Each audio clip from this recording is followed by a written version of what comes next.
Alhamdulillah, it's so good to see everyone came, man. Thank you, everyone. Oh, so much help. Don't want to say hi. Who's that? Oh, Minhaj, you said, mashallah. Amazing, man. Very good, alhamdulillah. I think I know everyone's name, apart from Minhaj.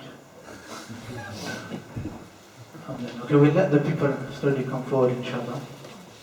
But alhamdulillah, it's good everyone came, because inshallah we'll go through some very basic things, but hopefully it'll be really helpful.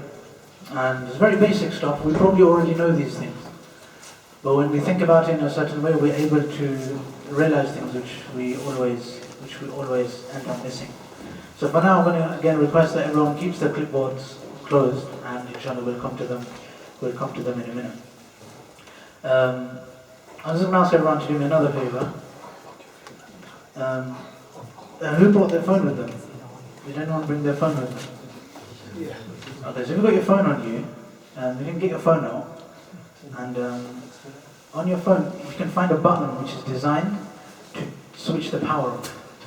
So if everyone can just quickly do that, if you've got your phone on you, find the button which switches the power off, and switch the power off, and then take your phone and put it back inside your pocket, please. So, has everyone done it? Is everyone happy? And because the thing is, sometimes if we're thinking about connecting to Allah, which is what we want to discuss, then sometimes we have to disconnect from certain things as well. Like before we're able to start connecting to Allah, sometimes there'll be certain things which we have to disconnect from. The Prophet ﷺ mentions that كُلُّ مَوْلُودٍ يُولَدُ عَلَى الْفِطْرَةِ, that every baby, it's born like the way it's meant to be. It's born on the fitrah, it's born on nature. And then the Prophet ﷺ says that it's the parents and it's the world, it's the actual world around that baby which eventually ruins the baby if it ends up stop connecting to Allah. So the Prophet ﷺ said that when we're born connected. So the default is to be connected. Like from the moment we were born, we're already connected to Allah. So all these things happen in the world which start disconnecting us, and there's so many of them. In fact, the whole world essentially, in some way or another, the biggest companies in the world are all obsessed with distracting us from Allah. I mean, when we look at our phone, the companies have designed it in a way so that we get a certain dopamine rush when we look at our phones. The biggest food companies in the world make their food in a way so that we get a hit when we eat their food. The biggest drinks companies spend billions of pounds on advertising to sell that black drink, to tell us that that's what makes us happy. And then we grow up in this world, and then we get these little hits from the food that we eat, every time we look at our phone and get a message, every time we get a like on our social media. And then it kind of makes us very numb to what a real connection is actually like. We kind of become the connection that we had at birth has become so diluted that we kind of start forgetting about it. So I thought we'd start by turning our phones off. It's good to be in seclusion sometimes. Sometimes, it's good to actually disconnect from the outside world. Sometimes we just need to slow down a little bit and just, come into the place that we are. Realize where we are. So why is everyone here, by the way? I just thought I'd ask you. What's the topic? Connecting to Allah. So that's really something which, we should all try and think about. Does that mean anything? Has anybody thought about it before they came here? What does it mean? Or shall I just tell you what it means? Okay, I'll start with connecting to Allah, inshallah. So I just want to explain the lesson. I'm going to explain connecting to Allah, what it is, and then a couple of important points. Then we're going to have two tools. I'm going to give you two tools, which if you use them, then we'll be able to turbocharge our ability to connect to Allah. So I'm going to start by explaining what it is, what the connection to Allah is. And then a couple of tools, which if you use them really effectively, we can actually change the way that we experience our connection to Allah. Does that make sense? Yeah. So if you can open your thingies now, and in your notebooks on the front page, we'll have the way that we're going to look at connecting to Allah. So connecting to Allah, we're going to look at it from two different dimensions. One is the dimension of taqwa. Who knows what taqwa is? Yes, Rashida. Awareness. Mashallah, you can read English. Brilliant. So taqwa is awareness. It's the awareness of Allah. So there's different ways we can understand this, but like it's to know that Allah is watching you, and it's to kind of bring consciousness to a situation. So imagine like somebody is eating too much sugar. So now this person, he is going about his day, and he knows that he's not meant to eat too much sugar. The doctor advised him yesterday that he needs to stop eating sugar. And he goes through his life and he said, I'm not going to eat any more sugar. And then the inevitable moment living in this country happens where he is faced with the opportunity of eating sugar. So you've got something in front of him which is sweet. So now he knows he's not meant to eat it. But as per habit, what would a normal human being do? Eat it. Yeah. So taqwa in this scenario would be for him to apply consciousness to the situation. So to actually think about it, like I have a body which is deteriorating, and the doctors told me that you need to stop eating this thing and it's not good for you. Like I need to look after my body. This is a gift which I have from Allah. So if you can apply that consciousness to this action of whether or not you eat the sweet thing, that's taqwa in action. So you can apply taqwa to anything. So imagine when we pray, for example. So we might decide that we're going to pray salah, but we're not going to concentrate. It's too much effort. So we're just going to daydream and watch films or whatever. Whatever happens in our minds when we pray, we're going to allow it to happen. So now what happens is possible that we're praying and then we think, oh, I need to concentrate in salah, and then we're like, oh, I need to concentrate, and then we start thinking about how we're going to concentrate, and then we make like a plan on concentrating, which is good, but try and remember that this moment of realization is your taqwa, isn't it? Yeah. That's your awareness of Allah. You're there dreaming about whatever you want to, but then suddenly you realize that, oh, I need to reconnect. So we should be very grateful for this moment of taqwa which we have. We know when we actually realize, rather than telling ourselves, oh, you've done it again, you've gone off again, you can't concentrate. But instead of doing that, if we actually allow ourselves to learn from that situation, that right now I was faced with a chance to carry on daydreaming, but I've managed to actually realize that I need to stop daydreaming. And then we can slowly bring our awareness back to whatever we're meant to be reading. So this is one dimension of a connection to Allah. So imagine a connection to Allah is like this thing. And one of the ways that we can kind of perceive it, one of the energies that we can take from it, is this awareness of Allah, knowing that Allah is with us. And a connection to Allah, as we know, it applies 24/7. It's not like just for certain salahs. Yeah.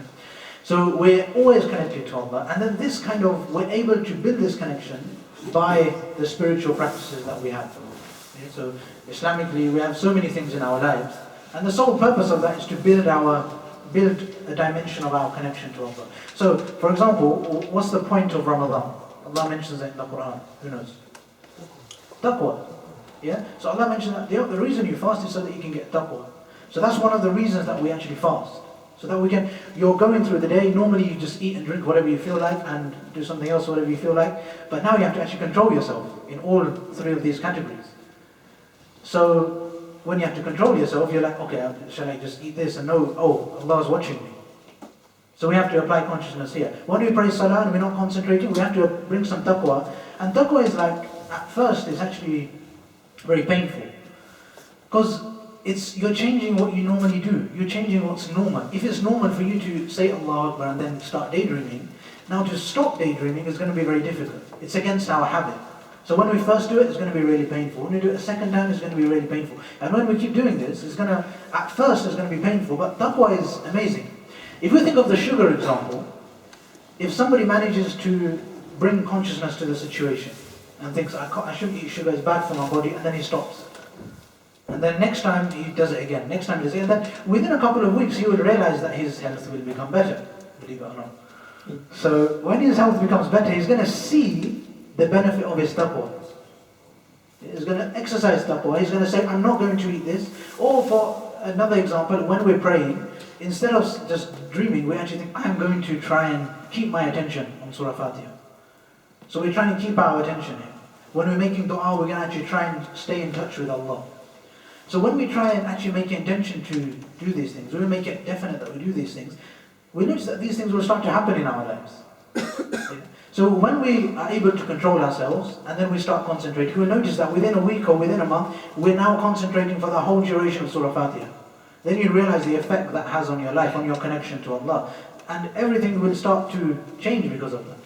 So now we see that, and then we start believing in taqwa. Now we're actually able to do what we need to. So that's one dimension of looking at a connection to Allah. Yeah, from a taqwa perspective, from a kind of controlling yourself perspective. It's self-discipline. You don't want to do that. You don't want to concentrate when praying salah. Or some of you probably do. But I mean, you might not want to. And it's hard and it's difficult and it's a bit painful.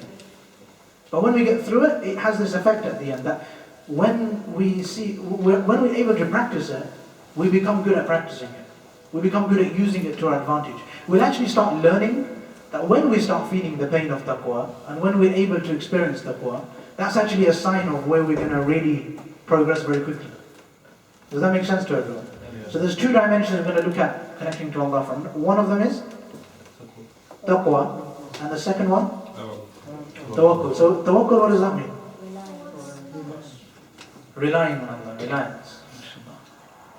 So like this is a little bit different of an energy to taqwa. Taqwa is kind of when we're trying to control ourselves. And tawakkul is a very different energy. It's when we're trusting Allah. It gives you the ability to actually try.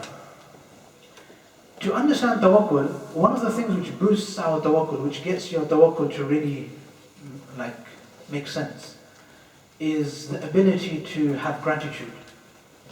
It's the ability to be able to be grateful.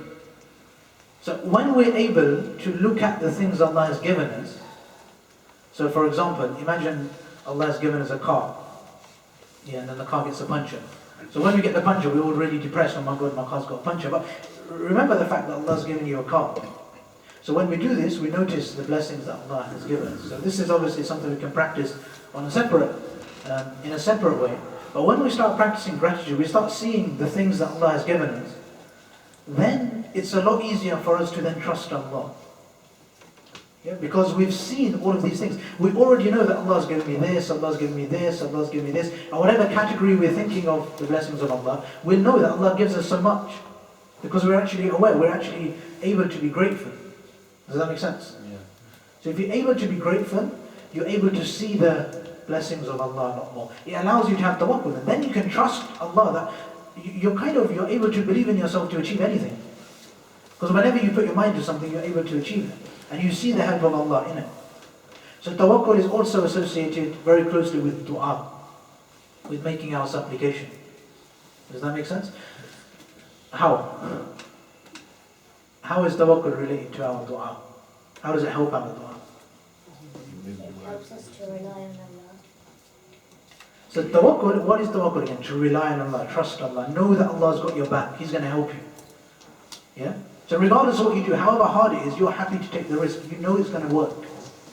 That's the feeling that taqwa creates within us, that we know this is going to be good for us.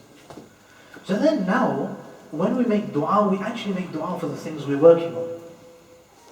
Does that make sense? Yeah. So our du'as have to become a little bit more relevant. When we start making our dua, that the things that are, all the segments of our day should be made dua for. We should make dua for them. Does that make sense? Yeah. So if the day starts and we wake up and we, eat Weetabix, and then we take the kids to school, we make dua that all of these processes, every single segment of our day goes well.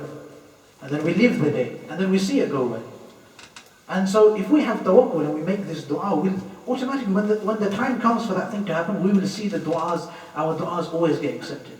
And when we pair that with gratitude as well, actually seeing the blessings of Allah a bit more, then we'll be able to know that Allah's always going to have our back. He's always going to be on our side. So this is another energy of connecting to Allah. So connecting to Allah, two main energies. One is taqwa, and the other? Everyone's got those two. Okay. So this is really, really important to understand how kind of the connection that we have to Allah actually affects us 24/7. The amount of our taqwa will affect every decision that we do. The amount of our tawakkul will affect everything that we do. And most of the things that we consider Islamic, that we grow up being taught, like the Quran, our salah, giving zakat, going for hajj, all of these things, their primary purpose is to connect us back to Allah. That's the main reason these things actually exist. So when we have a chance to pray, instead of seeing it as like the thing that we do, which is a little bit annoying, if we think of it as that chance we have to connect to Allah, then we're able to bring a different kind of feeling to that prayer. Because it's going to reconnect us to Allah. Even when we help someone, even when we smile at someone, even when we say salam to someone, we're able to go ahead with these things because we know that these are things that will benefit us and these are things which will help us. So this page summarizes these two energies which we have when we connect with Allah. Has everyone seen them? So the dimension of taqwa, the dimension of tawakkul, this makes up our connection with Allah. And I think, does everyone understand? It's very basic. The two main energies. Any questions about this so far? Okay, good. So this is something which we're able to now work on. We can now work on trying to develop our taqwa or our tawakkul, and generally just our connection with Allah. So there's different things that we can do to help that. One of the mindsets that is really helpful when we connect to Allah is to realize that this is something that will take our whole lifetime. Yeah, it's not something we can do once and then kind of, that's it, done. Ramadan comes, we fast, and that's it, done. Or we come to the mosque and pray, and that's it, done. Connecting to Allah is actually the 24/7. Both of these energies will live with us 24 hours of the day, 7 days a week. The amount of taqwa that you have, the amount of tawakkul that you have, this will be decided by this will decide how much you're connected to Allah. And it's based on that our whole lives will kind of evolve. So we see a very, very clear link between our connection to Allah and every single decision that we start making. So I'm going to move on to the two main points, the two main tools which we're going to use for connecting to Allah. And they're there at the bottom of the page. So they're written at the bottom, the two main keys. So there's a summary of taqwa, there's a summary of tawakkul, then there's a little summary of connecting to Allah. And then we have at the bottom the two key tools which we're going to try and work on today. Yes, at the bottom of the page. And number one is thinking, and number two is learning to recite the Quran. Okay. So we've done the connection to Allah. We've understood a little bit about it. So the first thing is to think about it. And this is probably the most powerful thing we could ever do. If you want to bring a change in anything, you bring a bit of consciousness towards it. If you start thinking about it, start worrying about it, think about it a little bit and wonder how much control you have over it. So obviously the thinking page is on the back, so we can turn the page over if you haven't already. So not on here anymore, on the back of this. So one of the main things which we kind of try and encourage when we're trying to think is the questions that we ask ourselves. So on this page we have two exercises, two ways in which we're able to kind of bring a lot more attention to our relationship with Allah. So the first way is a self-assessment where we kind of think about ourselves. And this is very different because, for example, if I ask you the question, how is your connection with Allah? We all will probably try and answer it in some way. But it's actually a very complex question. It's actually a very detailed subject. So we've probably not thought about it enough to give a good answer to this question. So very often it's useful just to think about it. Maybe ask some of these questions. So there's a self-assessment, which is to try and find out where we are. And then there's envisioning the future, considering we just started 2020, so we can consider how we want to be in 2021. And that's kind of looking into the future. So where we are, we need to figure that out, and kind of where we want to go, which needs to kind of be figured out as well. Does that make sense? So it's very important to kind of be open at this point, and happy to kind of explore the options. Unless we spend every day thinking about this. Most people don't think about this too much. So bring a bit of attention to where we are at the moment, where our connection is at the moment. And it's really important to kind of be curious about this. This very often, sometimes I teach people and I ask them this question. And how is your connection to Allah? And there's a bit of tension which comes in the room. People get worried about this question. Because we think we're meant to be connected to Allah. We can't not be connected. So if you think about it, it's up to us how connected we are. We have to work on that. We have to make it a process. And if we work on it, we'll be able to kind of make it better. So the first exercise, the self-assessment, is where we try and bring attention to our own relationship with Allah, our connection with Allah at the moment. And what's really helpful is when we don't worry about this too much. Yeah, if we don't think, oh, I'm not connected to Allah, so that's really bad. If we start thinking like that, this becomes a bit of a scary exercise. So it's always very useful to actually be curious. Like, this is an interesting subject, actually. Like, how is my connection with Allah? Maybe, it's something which we can try and work on. Maybe change it. Maybe make it better. Make it stronger. So this is really important, to be open to the idea of this kind of change. And very often, we grow up without liking mistakes and failure. We're always like, we shouldn't do anything wrong. We should be connected to Allah. Everyone should read Quran without any mistakes. And then we find it difficult to make any kind of mistakes. So it's important to be ready to ask some of the difficult questions. So when we ask these questions, sometimes we've already got a resistance to them. That, am I connected to Allah? Yes, of course I am. I'm as connected as I want to be, which is fine, but it doesn't help us go forward very well. So it's important to try and let go of too much resistance to these questions and think about them as openly as we can. Does that make sense? So the first question is, how is my connection to Allah? So this is obviously quite a big question. So taking our time to think about that regularly, how is my connection to Allah? Every day, ideally, will help us try and figure out how we can affect our connection to Allah. Then, to make it a bit more specific, you can come on to the second question, which is, how is my concentration in Salah? As we know, Salah exists for one of the most important reasons, which is to connect us to Allah. So if not much is happening in our Salah, and it's we just find it a bit boring, then maybe we need to bring some focus to our Salah.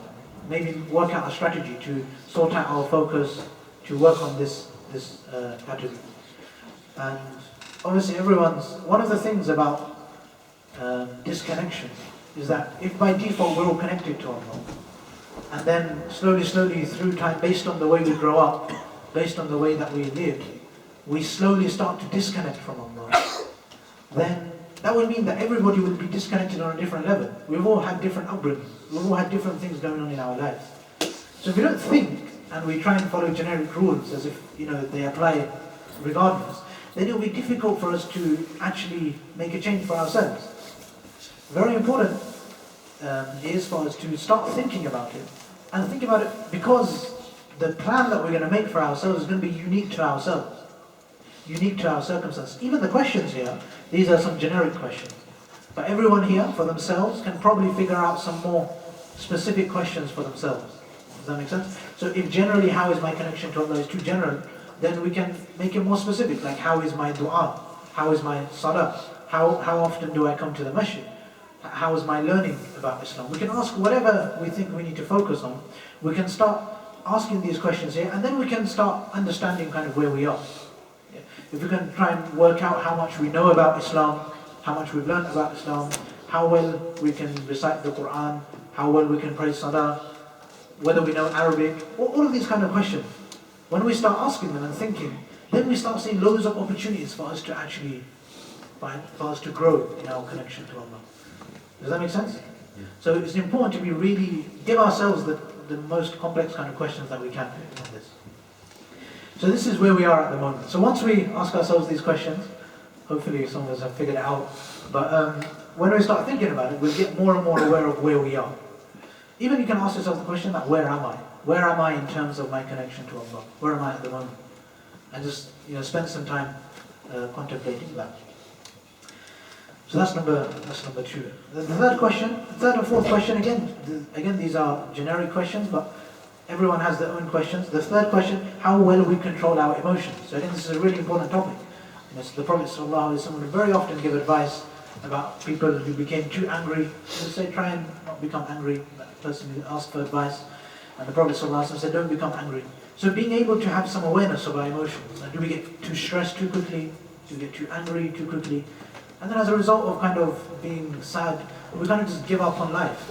And we lose all of our tawakkul. We lose all of the hope that Allah is going to help us, Allah is going to be with us, we're going to be able to get through whatever we need to get through, and we have Allah on our side. So again, thinking about how we react to certain situations. When something happens bad, how do we react? Because the default is to be connected to Allah.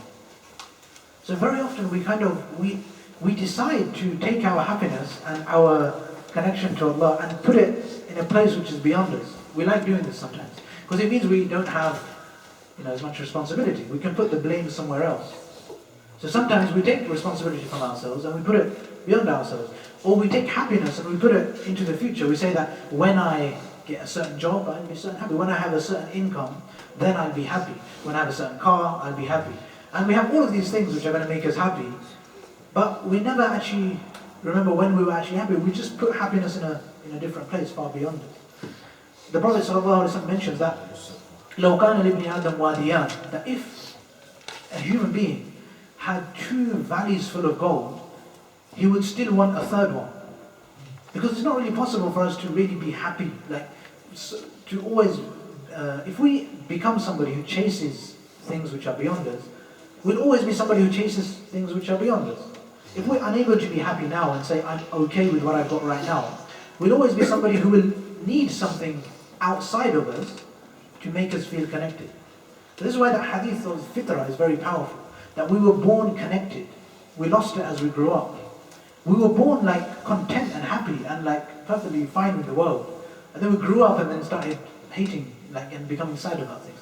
So this is why emotions are quite important. So when we bring attention to this, sometimes we may get sad about certain things, may get kind of angry with certain people, and obviously that contributes to the 4th question as well, which is kind of to bring a bit of attention to the relationships that we have.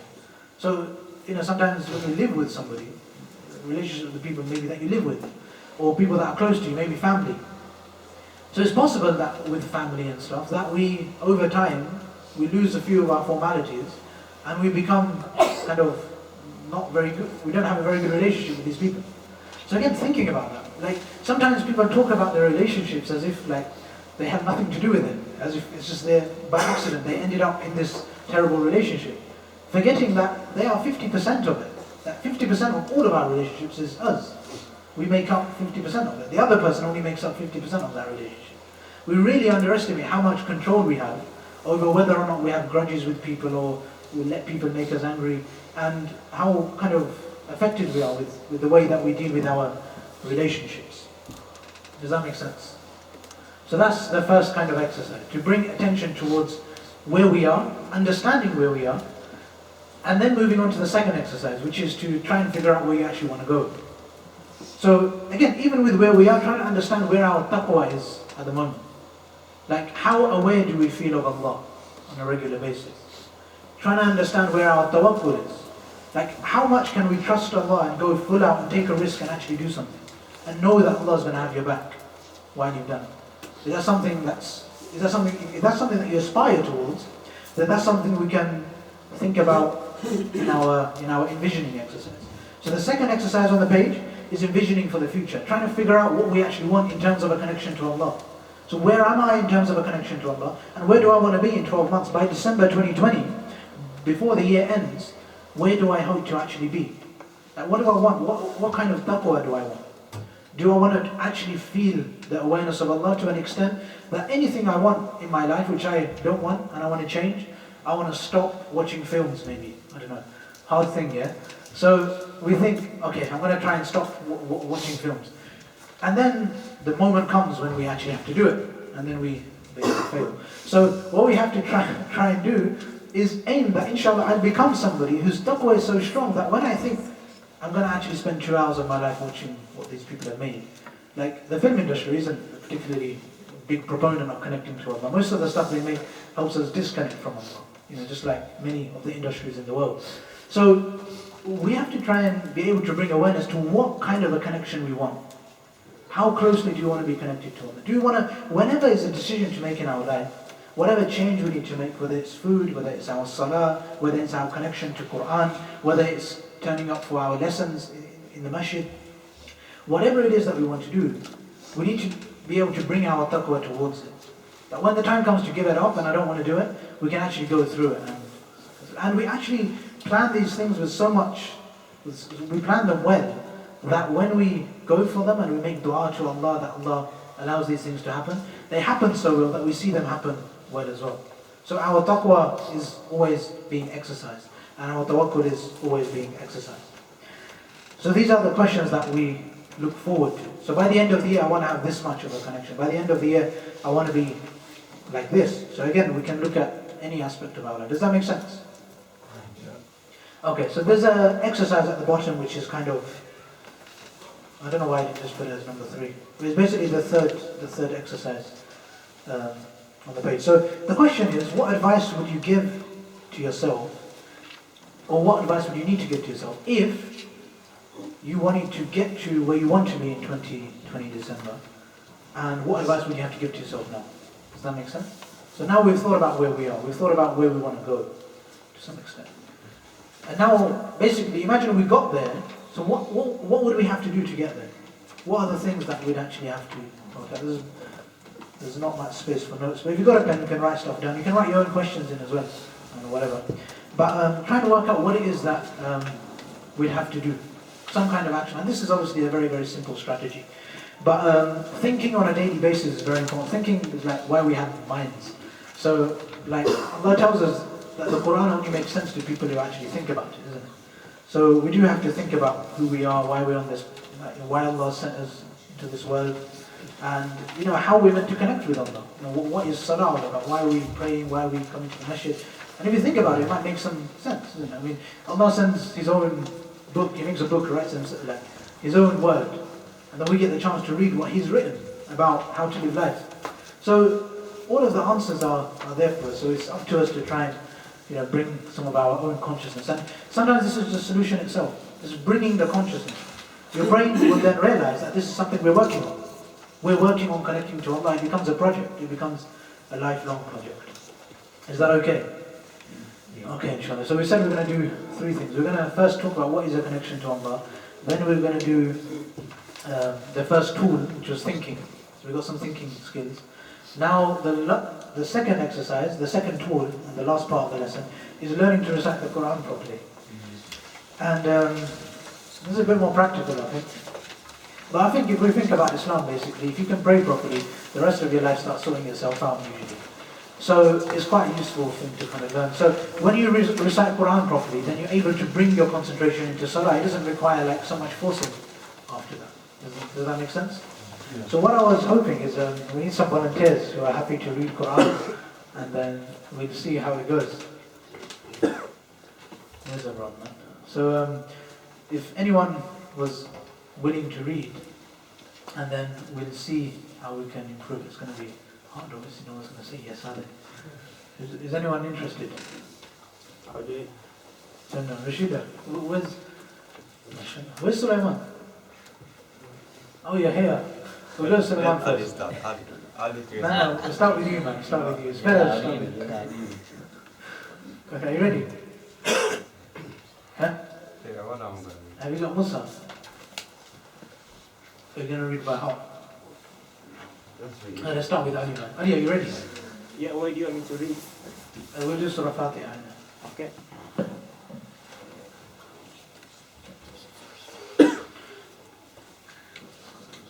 You ready? Yeah. Okay. This is like a normal lesson. So me and Ali have been studying for like 2 years now. Channo is his name. So we're quite used to each other. So I'm not sure how it's going to go. It might be a bit complex for some people. But is that okay, Channo? You ready, yeah? I think everyone should have a lot of gratitude towards Channo for going first. This is like quite hard. Yeah. But inshallah, it'll be good, man. I thought it'd be good if we can see like how we can improve the way that we read. Okay. Come on. Channo, are you ready? You want to start or shall I read first? You can start and leave after you then. No, you start. We'll get to that.